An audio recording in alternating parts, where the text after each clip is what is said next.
أهم الحاجات اللي بتساعد الناس على إنها تخرج من الصدمات 5 حاجات. الأولى إن أنا أبُص للي أنا مرّيت بيه ده على إن هو ما موّتنيش، يعني نيتشه يقول لك: "كل ما لا يقتلني يجعلني أقوى."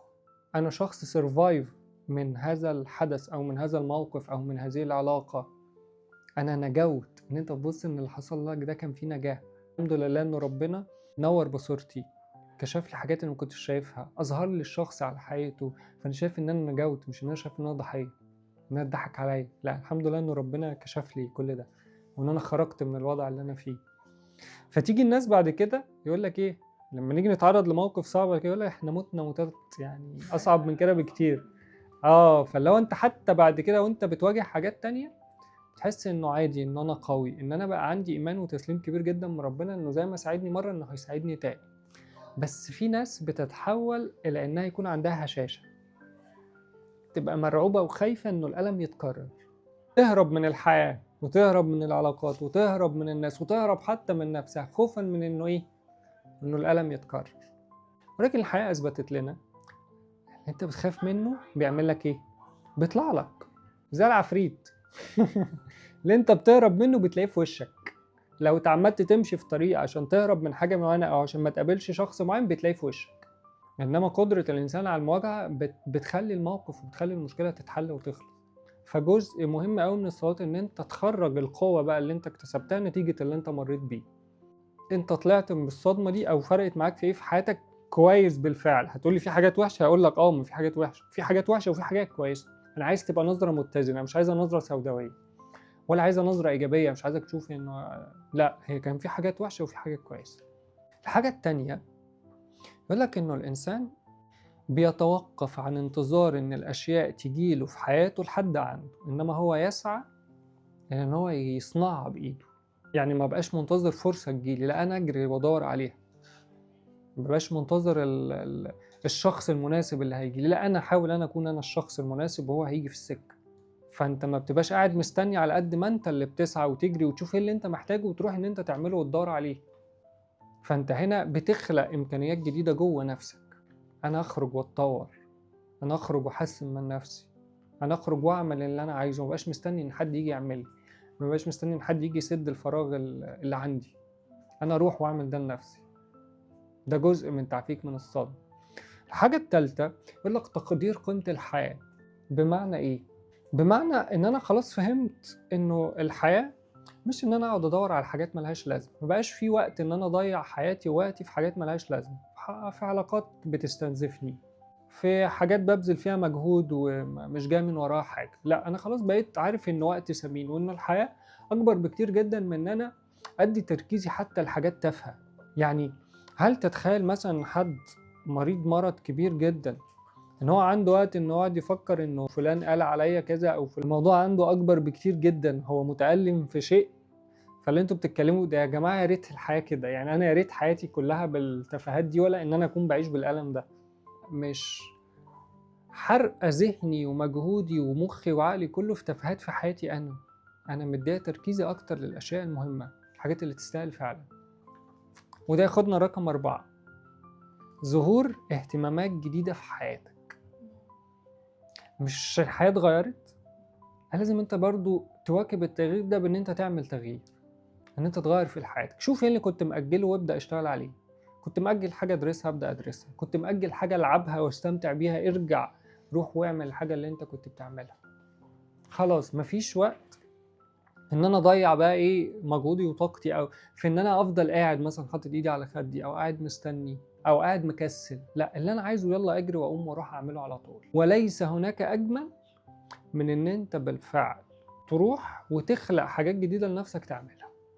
يلا انا اكتشف نفسي في حاجة جديدة، شوف نفسي بعرف ولا لا، شوف في نفسي هتطور عندي حاجة ولا لا. فخلاص انا بدل ما افضل قاعد مدي تركيز في حاجة خلاص هي مش جاي من وراها هم ولا جاي من وراها اي حاجة، الا انه لا يلا ندور على حاجة جديدة وحاجة كويسة. اخر حاجة بقى وهي العلاقة الروحية اللي بتربطك بينك وبين ربنا، ولكن هي علاقة مش قايمة على طقوس انت بتأديها، إنما هي قايمة على ثقة بينك وما بين ربنا. العلاقة الروحية حتى هو بيسموها الارتقاء الروحي، إن أنت ما بقتش علاقتك بربنا هي مجرد صلاة، لأ هي علاقة أقوى من كده بكتير، علاقة إن هو شايفك، إن هو عارفك، إنه لمّا أنت هتُقع في مشكلة أو تُقع في حاجة إن هو جنبك، إن هو هيساعدك، إن هو هينوّر بصيرتك، إن هو هينتشلك من اللي أنت فيه زي ما عمل قبل كده. إحنا أوقات بنشوف إنه حد ممكن يفقد حد، فنلاقيه بدأ إن هو يصلّي ويقرّب من ربنا جدًا، نبدأ نلاقي إن هو اتغيّر.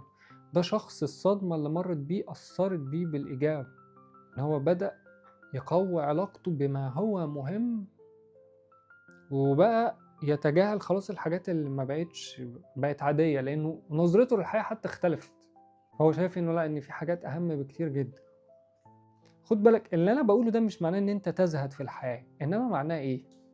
إن أنا باجري وبادوّر على فعلًا اللي بيسعدني، اللي يبسطني، يعني مش دايمًا لازم اللي ينفعني كنفع علمي أو إن أنا مثلًا باتعلّم حاجة أو باطوّر نفسي في حاجة، حتى وإن كانت حاجة بتسعدك وبتبسطك، باجري وأروح خلاص إن أنا رايح للي يبسطني.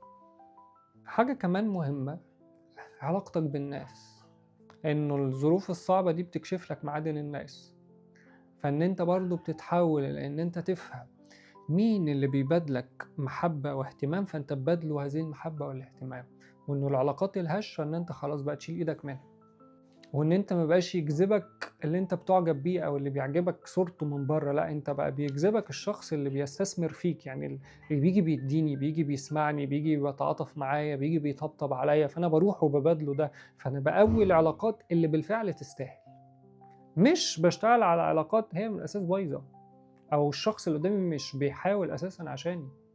أو بيحاول إن هو يعمل أي حاجة، فأنا بابطّل إن أنا أستثمر في شخص هو أساسًا مش بيبذل مجهود عشاني، لأ أنا أروح أستثمر مجهود وطاقة في شخص هو أساسًا بيبادلني ده، فوقتها العلاقة تقوى، تبقى علاقة قوية جدًا، بخلاف العلاقة التانية. جزء من تعافينا إن إحنا نتعاطف مع نفسنا، وإن إحنا نتعاطف مع الأشخاص اللي بيمرّوا بنفس الألم اللي إحنا مرّينا بيه. يعني أدّيك مثال، أنا ممكن أدخل علاقة أتألم منها ألم شديد جدًا، وبعد كده أتعافى منها. حلو، اتعافيت أهو خلاص بقيت زي الفل وتجاوزت العلاقة. ييجي حد يقول لي ده أنا والله العلاقة الفلانية وموجوع وما أعرفش إيه، يا عم كبّر دماغك أنت عامل في نفسك كده ليه؟ ده الموضوع ولا أي حاجة. ده مش تعافي، أنت هنا ما اتعافيتش.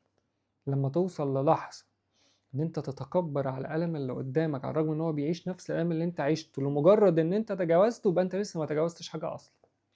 أنت مجرد شخص بيحاول إن هو يبان إن هو تعافى، إن هو تخطى، إنما لأ، الشخص اللي بيتخطى هو الشخص اللي بيتعاطف مع الأشخاص اللي بيعانوا أو بيعيشوا نفس الألم اللي هو عاشه، إنه إيه، إن أنا أكتر حد عارف أنت بتحس بإيه دلوقتي، فأنا أكتر حد يقدر يساعدك، يقدر يمد إيده ليك، يقدر يسمعك، يقدر يطبطب عليك، يقدر يفهمك أو يقول لك أنت محتاج إيه أو عايز إيه في اللحظة دي، مش هاتكبر عليك أو إنما مش هاشوف نفسي إن أنا أحسن منك لمجرد إن أنا اتخطيت وأنت لأ.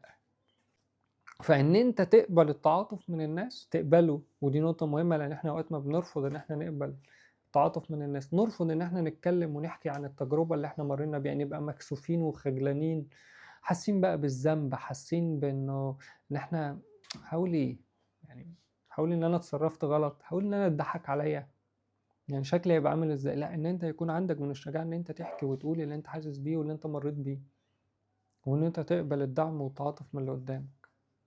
وإن أنت لو شُفت حد برضه بيتألم إن أنت كمان تقدّم له الدعم والتعاطف اللي هو محتاجه، ده جزء من تعافيه.